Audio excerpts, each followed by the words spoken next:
So last time we did a quick little thing on magnetic forces on charges and sort of showed how to use right-hand rule number 2, which I know can get kind of confusing. You get the circular motion involved, that kind of stuff. It just gets annoying. Kind of hard to visualize. So we're going to use this a little bit today in this video, and so I can show you a little bit of how this actually looks like. So hopefully this will help a little bit. So this is like an XYZ coordinate system. There's this dark thing right in the middle. That's actually that's a point charge. Actually, if I slide, I can move it around. So that's actually a little charge right there. And I can change its position. I can put it wherever I want. It doesn't make a difference. I'm going to put it right.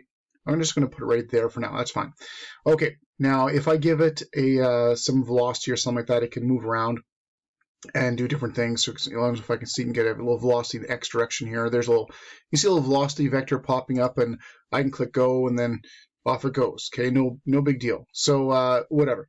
So let's see if we can sort of show you what the magnetic field thing is. Now, so I want to give it a little velocity vector. I want to have it going in the X direction along that coordinate system right there.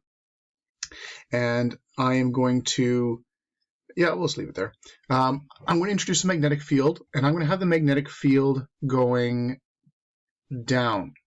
So if the magnetic field is going down, so I'm going to give it a magnetic field in the negative Z direction. So the magnetic field's actually going down opposite of the green vector, and that blue one right there is the force vector. So if you take your right-hand rule and you point your shooting finger in the direction of the red one, your thumb should be in the direction of the blue one, because that's the force vector, and your fingers, your three remaining fingers, should be pointing down. And if I let this thing go, it will go in a circular path, just like that. Okay, so this is how magnetic fields create circular motion for subatomic particles. And I can even change the magnetic field a little bit. And so instead of the magnetic field going in the Z direction, I'm going to have the magnetic field going in the Y direction. So I'm going to have a magnetic field going the Y direction. So for this one here, your gun will be pointing, again, we haven't changed the red one, that's the velocity vector for this sim, and your gun's pointing in the direction of the red one. The blue is the force vector. I would use the blue for the magnetic field, but whatever. The simulation has the blue for the force. So your fingers pointing in the direction, your shooting fingers pointing in the direction of the red one. Your thumb is pointing straight up for the force, because I made the magnetic field going sort of to the left in the Y direction. So if I let the charge go, it will go in a vertical circle going around and around. We can even change this around a little bit again here. Let's just even change the velocity vector. So instead of it wanting to go in that direction there, and let's take the B, make it 0. Let's just sort of reset everything.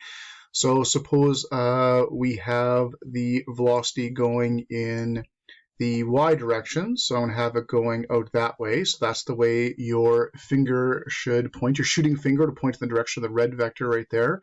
And I'm going to make the magnetic field going in the negative X direction, which causes the force to be up. So your gun fingers, so to speak, for your right-hand rule number 2, pointing the direction of the red arrow. Your thumb is the force vector, so that is pointing straight up. And it means the magnetic field is going sort of like down leftish, the negative X direction, which is what I've set it at. And I'll let the particle go. Come on, go. There we go. There it goes in a circle just like that.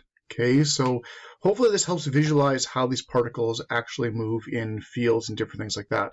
Now, again, pretty much everything you guys have done, we've always had in the QVB expression, sine theta is being equal to 1 every single time. And I can sort of show you why we want to have, for you guys, everything perpendicular. Because if it's not perpendicular, things get really kind of complicated. So let's see if we can introduce a couple more magnetic fields. So we are going to introduce another magnetic field. So this is what would happen if it wasn't at an angle. You sort of get spiral shapes often happening. And this is one of the reasons that we don't want to incorporate too many angles with you guys, because you get spirals occurring. And if I can click and drag it, if I can click and drag it, you can sort of see like there's a circle in one dimension. And if I could go vertically, it won't let me turn all the way around, it would be a circle in the other dimension as well. So we get spirals out of it, and that's the annoying thing. Actually, I can turn it this way, you can see a little better. So if you looked sort of from the top, is sort of, you have a wave function is what you actually have. Okay, so there's a nice wave function right there.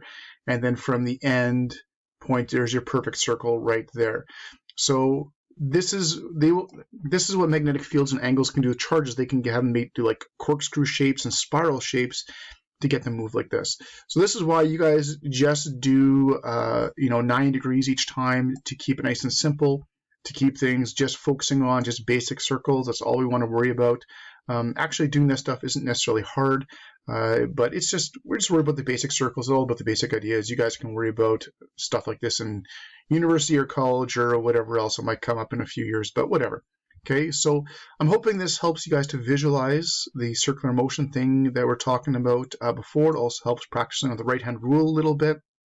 If we could have, I can't change this to a negative charge. If we could, then we could practice using the left-hand rule as well. But remember, for negatives, just use the right-hand rule and flip it. That's often the easiest way to do it.